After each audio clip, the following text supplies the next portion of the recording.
નમસ્કાર, હું પ્રવીણ. કેન્દ્ર સરકારનું ગેઝેટ આવ્યું. ઇકો સેન્સિટિવ ઝોન ગીરના જંગલ માટે 3 જિલ્લા 196 ગામને અસર કરતો આ મુદ્દો છે. જ્યારે નોટિફિકેશન આવ્યું એટલે કે ગેઝેટ આવ્યું ત્યારથી જ જીએસટીવીએ એ મહત્વ જાણવાનો પ્રયાસ કર્યો કે ઇકો સેન્સિટિવ ઝોન ખરેખર જો સિંહના સંરક્ષણ માટે અથવા તો જંગલ માટે બનાવાયું છે તો પછી ત્યાંના સ્થાનિકોનું શું કહેવું છે. તો હવે આ મુદ્દો સ્થાનિકો તો વિરોધ કરી ચૂક્યા છે અગાઉ પણ કે સ્થાનિકોને વિશ્વાસમાં લેવાની જરૂર હતી. 2016 થી આ વસ્તુ ચાલી આવી રહી છે અને ઇકો સેન્સિટિવ ઝોનમાં વિસંગતતાનો મુદ્દો સૌથી મોટો છે અને સૌથી મોટો મુદ્દો આક્ષેપ મુજબ એ હતો કે પછી જે વિસંગતતા છે એટલા માટે રાખવામાં આવે છે કે મોટા માથાઓ ને ત્યાં તંત્ર નતમસ્તક છે અને બાકી જે સ્થાનિકો છે, વારસો જાળવ્યો છે ગીરનો, પેઢીઓથી વસવાટ છે, તેમની સાથે અન્યાય થઈ રહ્યો છે. હવે આ તો સ્થાનિકોની વાત હતી. જ્યારે વિસાવદરના પૂર્વ ધારાસભ્ય જે ભાજપમાં છે હર્ષદ રીબડિયા જે મેદાને આવ્યા ત્યારે મુદ્દાને વધારે હવા મળી. હર્ષદ રીબડિયા તો ત્યારે જોડાયા ન હતા, પરંતુ વિસાવદર તાલુકાના જે ભાજપ પ્રમુખ છે તેમને કહ્યું કે તમામ ગામનો વિરોધ છે અને આ પરિસ્થિતિમાં આ ભાજપ કાર્યાલયના શોટ્સ ચાલી રહ્યા છે. કિરીટ પટેલ છે આમ પણ દબાણ મુદ્દે ચર્ચામાં હતા, ફરીથી ચર્ચામાં આવ્યા એટલા માટે કેમ કે ઇકો સેન્સિટિવ ઝોન મુદ્દે ખુદ ભાજપના નેતાઓમાં જ અસહમતિનો માહોલ છે અને ખટરાક છે. હર્ષદ રીબડિયા પછી 2 જિલ્લાના ભાજપ પ્રમુખોએ પત્ર લખ્યો છે. એ પત્ર પણ સામે આવશે તમારી.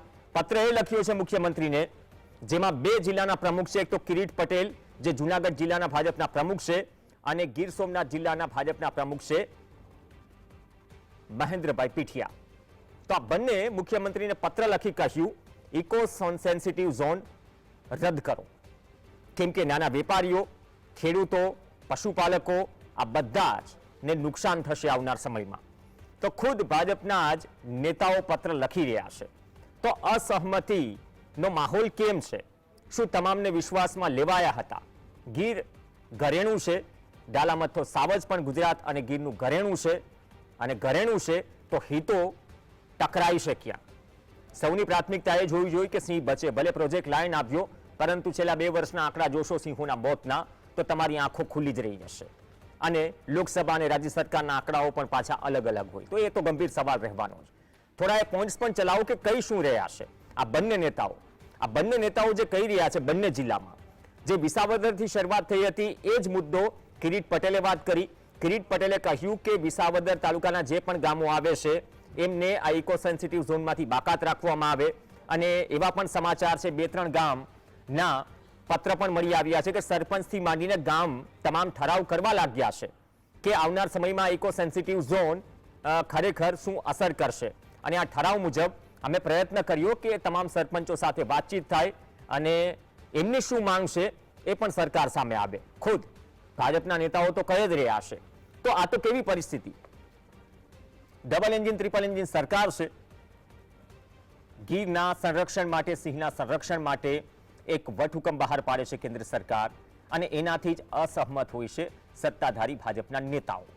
સ્થાનિકો તો છે જ, પણ સ્થાનિકોએ તેના સ્થાનિક નેતાઓને પણ આ વાત કરી હશે અને આખરે નેતાઓએ પત્ર પણ લખ્યો. કેમ કે સ્થાનિક નેતાઓએ ચૂંટણી હોય કે ન હોય લોકોના સંપર્કમાં રહેવું પડે, ગીર ખૂંદવું પડે, રસ્તા નીચે ઉતરવું પડે અને લોકો સાથે વાત પણ કરવી પડે. તો આ ખરેખર નોબત આવી કેમ? શું ખરેખર ઇકો સેન્સિટિવ ઝોનનો જે મુદ્દો છે એટલો વિકરાળ બની રહ્યો છે, વિરોધનો વંટોળ છે, એ આવનાર સમયમાં આનાથી વધુ હશે? શું એના સંકેત મળી રહ્યા છે? અમારા સહયોગી હિરેન ધકાણ આપણી સાથે જોડાશે અને જે પરિસ્થિતિ ઊભી થઈ છે એના વિશે વાત કરીશું. એક ગામના જે સ્થાનિક છે એ પણ જોડાશે જેમને આજે પત્ર લખ્યો છે. આપણી સાથે હિરેન ધકાણ છે. હિરેન, હવે તો ખુદ ભાજપમાં જ ખટરાક છે. 2 નેતાઓ, 2 જિલ્લા પ્રમુખે પત્ર લખ્યો છે સીએમને. અંદર ખાને શું ગણગણાટ છે? કેમ પત્ર લખવો પડ્યો? અથવા તો શું સ્થાનિકો જ માંગ કરી રહ્યા છે કે પત્ર લખો કે આની શું અસર પડશે?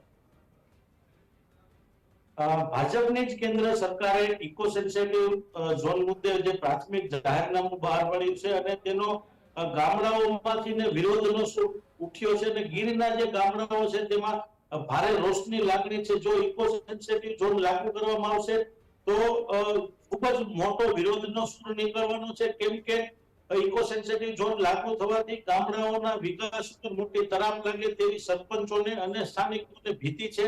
આ તમામ સરપંચો અને આગેવાનોએ ભાજપના નેતાઓને કીધું કે ભાઈ તમારે જે ઇકો સેન્સિટિવ ઝોનનો વિરોધ અમે કરીએ છીએ તેમાં સાથે જ રહેવું પડશે, જેના કારણે ભાજપના બે નેતાઓએ આજે મુખ્યમંત્રીને પત્ર લખીને માંગ કરવી પડી છે કે ઇકો સેન્સિટિવ ઝોન છે તેને ગીર ગઢડા, ઉના, મેંદરડા અને વિસાવદરને બાકાત રાખવામાં આવે તેવી માંગ કરવી પડી છે. અને ભાજપના જ નેતાઓ આમ તો વાત કરીએ તો મોટા ભાગે સરકારના નિર્ણય સામે ખુલીને સામે નથી આવતા, વિરોધ નથી કરતા, પરંતુ ઇકો સેન્સિટિવ ઝોનના મુદ્દે ખુલીને વિરોધ કરવાની ફરજ પડી છે અને વિરોધ કર્યો છે. તો જેના લીધે ઇકો સેન્સિટિવ ઝોન મુદ્દે સરકારનો માથાનો દુખાવો બની ગયો છે, કેમ કે એક તરફ કોર્ટની ટકોર છે કે ઇકો સેન્સિટિવ ઝોન લાગુ કરવામાં આવે. છેલ્લા 8-10 વર્ષથી આ મુદ્દો છે તે અનેક ગળમથલમાંથી પસાર થઈ રહ્યો હતો અને હવે પ્રાથમિક જાહેરનામું બહાર પડ્યું છે, તેના કારણે વિરોધનો સૂર શરૂ થયો છે અને ભાજપના નેતાઓએ ખુલીને સામે આવી અને પ્રજાની સાથે રહેવાની ફરજ પડી છે. હવે આ મુદ્દે મહત્વનું એ છે કે સરકાર શું નિર્ણય કરે છે. હિરેન, આમાં એવું છે કે ભાજપના નેતાઓ તમે કેવું ખોલીને વિરોધ નથી કરતા, પરંતુ ખુદ આપણે તો વિસાવદર તાલુકા ભાજપના પ્રમુખ પણ આ ડિબેટમાં બેઠા હતા, 2 દિવસ થયા. આ મુદ્દે એટલા માટે સમી સાંજે ફરીથી 3 દિવસમાં ચર્ચા કરીએ છીએ કેમ કે આ મુદ્દાનો વ્યાપ ઘણો મોટો છે અને પ્રાથમિકતા પણ સમજાય. જેને ગીર સાથે નિસ્બત છે કે નહીં એ મુદ્દો નથી, પરંતુ ગીર સાથે પૂરા ગુજરાતને નિસ્બત છે. શું બીજેપીમાં એવી પરિસ્થિતિ છે કે જો નારાજગી તો છે પણ શરૂઆત કોણ કરે? શરૂઆત હર્ષદ રીબડિયાએ કરી, ભલે ડિબેટમાં ન બેઠા. શું એ પછી હિંમત ખુલી પત્ર લખવાની, અથવા તો સ્થાનિકોની શું એટલી બધી માંગ હતી કે સાહેબ તમે પત્ર લખો, આ બધું થશે તો શું થશે, અમારી વાત ઉપર સુધી પહોંચાડો?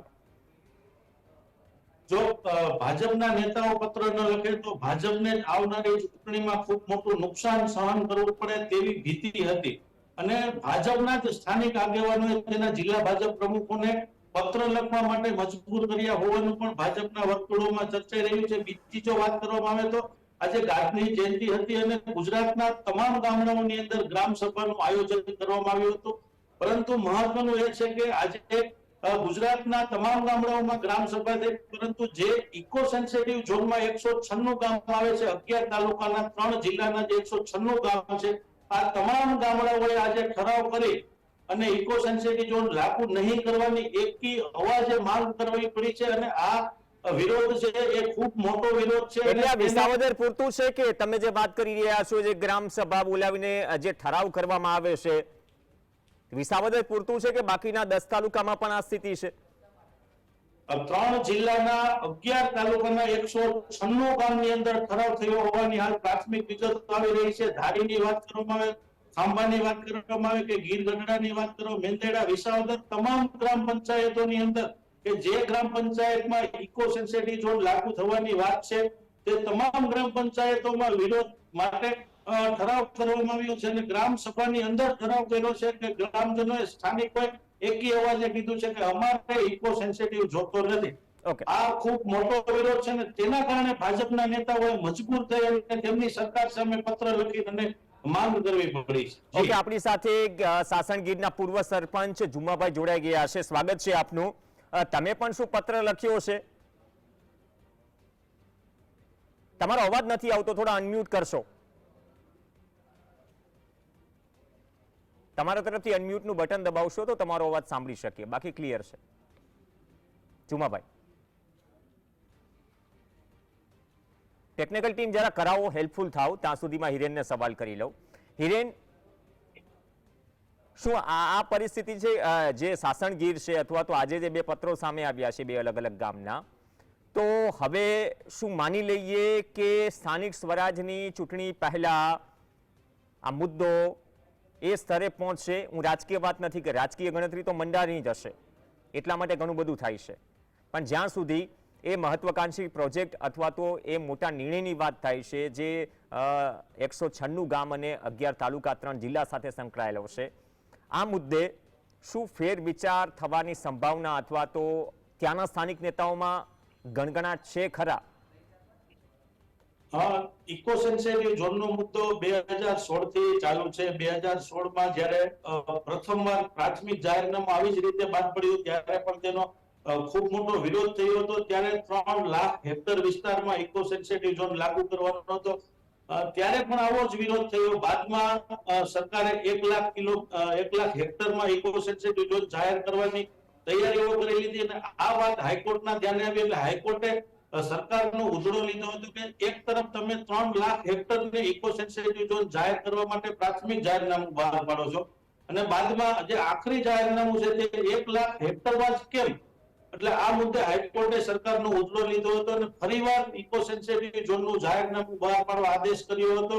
ત્યારથી આ મુદ્દો સતત ચર્ચામાં હતો. સરકાર દ્વારા વિરોધના કારણે જાહેરનામું બહાર પાડવાનું નહોતું આવતું, પરંતુ હાઈકોર્ટની અવારનવાર ટકોર બાદ હવે 2024માં એને આ જાહેરનામું બહાર પાડવાની ફરજ પડી છે અને જાહેરનામું બહાર પડતા વેત જ ફરી વિરોધનો સૂર શરૂ થયો છે અને હવે આ વિરોધ ખુદ ભાજપના નેતાઓએ કરવા પણ મજબૂર બનવું પડ્યું છે. તેવો આકરો અને ગંભીર વિરોધ શરૂ થયો છે. હવે સરકારે આમાં શું નિર્ણય કરવો તે એક ખૂબ મહત્વની બાબત બની રહી છે, કેમ કે એક તરફ કોર્ટ સરકારને ઉધડો લે છે, બીજી તરફ સ્થાનિકો છે તે પણ આ મુદ્દે વિરોધ કરી રહ્યા છે. એટલે સરકારે શું નિર્ણય કરવો અને ભાજપના નેતાઓએ લોકોની સાથે રહેવું કે તેમની સરકાર સાથે રહેવું તે પણ એક વિટંબણા છે. એક બાદ એક ભાજપના નેતાઓ ખુલીને હવે સામે આવી રહ્યા છે.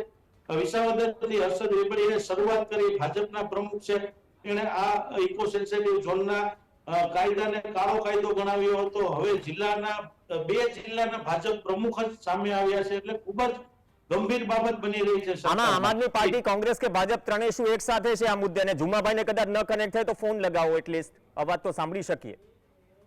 હિરેન, આમાં ભાજપ, કોંગ્રેસ કે આમ આદમી પાર્ટી, હવે એ કદાચ એ પાર્ટી વિથ ડિફરન્સ નહીં કે ભલે કોઈ પણ પાર્ટીમાં છો, પરંતુ આ મુદ્દો તમામ માટે એ દુખતી નસ સમાન છે કે આ મુદ્દે તમારે ગીરના સ્થાનિકોને કે 3 જિલ્લાના સ્થાનિકોની વાત સાંભળવી પડશે. હાલમાં જે 196 ગામ છે, 196 ગામ એક થઈ અને આ મુદ્દે લડવાની તૈયારીઓ કરી રહ્યા છે. આગામી સમયમાં તમામ 196 ગામના આગેવાનોની બેઠકનું પણ આયોજન થઈ રહ્યું છે અને મહત્વનું એ છે કે જે ઇકો સેન્સિટિવ ઝોન લાગુ થવાનો છે તે તમામ ગામના આગેવાનોએ નક્કી કર્યું છે કે કોઈ પણ રાજકીય પાર્ટીનો હાથો બન્યા વગર તમામ પક્ષોએ એક થઈ અને ઇકો સેન્સિટિવ ઝોનના મુદ્દે લડત કરવાનું છે. તેમાં કોઈ ભાજપ, કોંગ્રેસ કે આમ આદમી પાર્ટી કે અન્ય કોઈ પાર્ટીને આગળ નથી કરવાની અથવા કોઈનો હાથ પણ નથી બનવાનો. આવી પણ એક રણનીતિ છે તે ઘડાઈ રહી છે અને દરેક પક્ષના લોકો ઇકો સેન્સિટિવ ઝોન મુદ્દે વિરોધ કરવાના સૂર વ્યક્ત કરી રહ્યા છે. ફોન લગાવો, એટલીસ્ટ કનેક્ટ ન થાય તો વાત તો સાંભળી શકીએ. ગીરથી બેઠા છે ચુમાભાઈ, આવીએ છીએ, કદાચ તમારો અવાજ નથી પહોંચી રહ્યો, ફોનથી પ્રયત્ન કરો, આમનામ તો ડિબેટ પૂર્ણ થઈ જશે. હિરેન, ગીર સોમનાથ, મેંદરડાથી માંડીને આપણે તમે 2 જિલ્લાની વાત કરો. હવે આ પરિસ્થિતિમાં આ વિરોધ ને બધું જ થઈ ગયું. હવે જુમાભાઈ આપણી સાથે જોડાઈ ગયા છે. જુમાભાઈ, થોડો ટેકનિકલ ઇસ્યુ હતો. શું માત્ર સ્થિતિ સાસણગીર પૂરતી જ છે? જે હિરેન અમારા કહી રહ્યા છે કે બધા જ ગામડાઓમાં ઠરાવ થઈ ચૂક્યો છે અને જે તે સ્થાનિક નેતાઓ છે એમને પણ ધ્યાન દોરી દેવાયું છે કે અમારી આ સમસ્યા છે? નમસ્કાર જી, હું જુમાભાઈ બોલું છું, સાસણથી પૂર્વ સરપંચ. હવે આજે અમારે ગ્રામ પંચાયત આપણે 2 તારીખે ગ્રામ સભા હતી 11 વાગે. એટલે એમાં અમે આ ઇકો ઝોન જે લાગુ પડી ગયેલું છે 18 તારીખથી 18/9/2024 ના રોજ જે કાયદો કેન્દ્ર સરકારે જે અમલીકરણમાં મૂકેલો છે એ કાયદાથી અમને એ જાહેરનામાથી અમને એને એક તો હદ રેખા અને ઇકો ઝોન અંતરને લઈને અમારે અનેક વિકસાવઓ છે. વધુમાં આ જાહેરનામાના અમલીકરણથી લોકોને ફોરેસ્ટ વિભાગ તથા અન્ય વિભાગો સાથે વહીવટી બાબતથી અમારે પ્રક્રિયા ખૂબ જ જટિલ અને ખર્ચાળ બનશે આ કાયદાથી. આ સિવાય આ જાહેરનામા અમારા ગામના સર્વાંગી વિકાસના સ્વરૂપે બનશે અને લોકોની રોજગારી તેમજ લોકોના ધંધાકીય મુજબ મૂળભૂત અધિકારો ઉપર ત્રાપ લાગશે. જેથી તમે આ આજરોજ ઠરાવની ભાષા બોલી રહ્યા છો. વાંધો નહીં, તો તમારી લાગણી શું છે અંદરથી? તમે તો સરપંચ રહી ચૂક્યા છો, તો શું બધા જ ગામના સરપંચો કે સ્થાનિકો છે એમની સીધી સાદી લાગણી 3 લાઈનમાં મને કહી દો. જે શું પત્ર લખ્યો છે કિરીટ પટેલ અને મહેન્દ્ર પીઠિયાએ, એ જ લાગણી છે કે આવનાર સમયમાં એ તમામ વર્ગને અસર કરશે, સ્થાનિકો છે? સાહેબ, સ્થાનિકનો આ અમારા સાસણ ગીરની અંદર તો, સાસણ ગામની અંદર તો ઠીક, સ્થાનિક તો ઠીક, પણ આજુબાજુના જે લોકો જે ગામડાના છે એને પણ બહુ તકલીફ પડશે. કેમ કે આ કાયદાથી પોસ્ટ વિભાગ અવારનવાર કઈ સંઘર્ષ એને હદરેખાને લઈને, કોઈ દાખલા તરીકે કોઈ રિસોર્ટ હોય કે હોટલ હોય, અવારનવાર ચેકિંગ બાબતમાં એ ઘણી વખત એ સંઘર્ષમાં ઉતરે, બરોબર. અને અમારા સ્થાનિક તો શાસનના જો ટુરિઝમ ઉપર છે એને બહુ વધારેમાં વધારે અસર એને પડશે, ધંધા રોજગાર ઉપર. તો હવે આવનાર સમયમાં શું નિર્ણય કર્યો છે ગ્રામ લોકોએ, અને જે પણ ગ્રામ પંચાયત સાથે જોડાયેલા લોકો છે, જે જાગૃત નાગરિકો છે, એ ચાહે સાસણ ગીરના હોય કે આસપાસના તમારા એ ગામના કે જે ગામ ઇકો સેન્સિટિવ ઝોન હેઠળ આવે છે કે અસર કરે છે ગામ? સાહેબ, ઇકો સેન્સિટિવ ઝોનની અંદર જે ગામડા આવતા હશે તે ગ્રામ પંચાયતના તમામ સરપંચો સાથે મળી અને આ કાયદા રદ થાય એની સામે અમે ગમે એ જટિલ લડત આપશું. ઓકે, સ્થાનિક નેતાઓને સંપર્ક કર્યો છે? જિલ્લા લેવલના સ્તરના નેતાઓને શું સંપર્ક કર્યો છે? કર્યો છે તો શું કહેવાયું છે, અને એ અંગે શું જાણ કરી છે દરેક પાર્ટી આપે? તેના પત્ર અમને જે આપણે ભૂપેન્દ્ર પટેલ સાહેબને કિરીટ પટેલે જે પત્ર લખ્યો એ પત્ર અમારા વોટ્સઅપમાં આવેલો છે. પછી ગીર સોમનાથની અંદર જે મહેન્દ્રભાઈ પીઠિયા છે પ્રમુખ, એને પણ પત્ર લખ્યો, એ અમારા વોટ્સઅપમાં ગ્રુપમાં આવેલો છે. એટલે બધાએ જે વિરોધ કર્યો હોય તો આજુબાજુના ગામડાઓના જે સરપંચો જે વિરોધ કર્યા છે એની સાથે અમે પણ ગ્રામ પંચાયતને આજે પણ અમને મેસેજ મળ્યા, એટલે આજે અમે ગ્રામ પંચાયત ગ્રામ સભાની અંદર અમે બોડી સંખ્યામાં લોકો થઈને આ ઠરાવ કરેલો છે. તો આ છેલ્લા 10 કે 15 દિવસમાં શું આ તમામ જગ્યાએ ધીમે ધીમે વાત પહોંચી રહી છે? લોકો સમજી રહ્યા છે એવું સમજીએ, લોકો સુધી વાત પહોંચી રહી છે કે ઇકો સેન્સિટિવ ઝોન શું છે, લોકો શું સમજી રહ્યા છે, અને જેમ જેમ સમજી રહ્યા છે એમ એમ પોતાની વાત મૂકી રહ્યા છે, લાગણી મૂકી રહ્યા છે? જી હા, આપના માધ્યમથી લગભગ અમારા વિસ્તારની અંદર બધી જગ્યાએ આ મેસેજ પહોંચી ગયા છે ઇકો ઝોનના લઈને. ઓકે, ધન્યવાદ. આપણી સાથે જે પૂર્વ સરપંચ હતા સાસણ ગીરના જુમાભાઈ અને અમારા સહયોગી હિરેન ધકાણ. તો ઇકો સેન્સિટિવ ઝોનનો મુદ્દો જે સ્તરે પહોંચ્યો છે, અને આવનાર સમયમાં માત્ર જો ભાજપના નેતાઓમાં જ અત્યારથી અસહમતિ હોય કેન્દ્ર સરકારના ગેઝેટ સામે, અને સ્થાનિકોની સતત માંગ હોય કે અમારી લાગણીને પણ થોડી વાચા આપો, તો અમે પ્રયાસ કર્યો હતો. અને જો કહી રહ્યા હોય જુમાભાઈ કે મોટાભાગના જે ગ્રામ પંચાયત છે ઠરાવ થઈ ચૂક્યો છે, અને કદાચ આ મુદ્દે આવનાર સમયમાં કોઈ નિર્ણય થાય છે કે નહીં, અથવા તો આ મુદ્દો કેટલો મોટો મુદ્દો બને છે, રાજકીય રીતે નહીં, પરંતુ 3 જિલ્લાના 196 ગામ માટે આ જીવન મરણનો પણ પ્રશ્ન છે. જ્યાં સુધી ત્યાંની લાગણી ગીર સાથે જોડાયેલી છે, અથવા તો સ્થાનિકોની જે સમસ્યા છે આ મુદ્દા સાથે. એક બ્રેક માટે રોકાઈશું, બ્રેક બાદ અન્ય સમાચારો.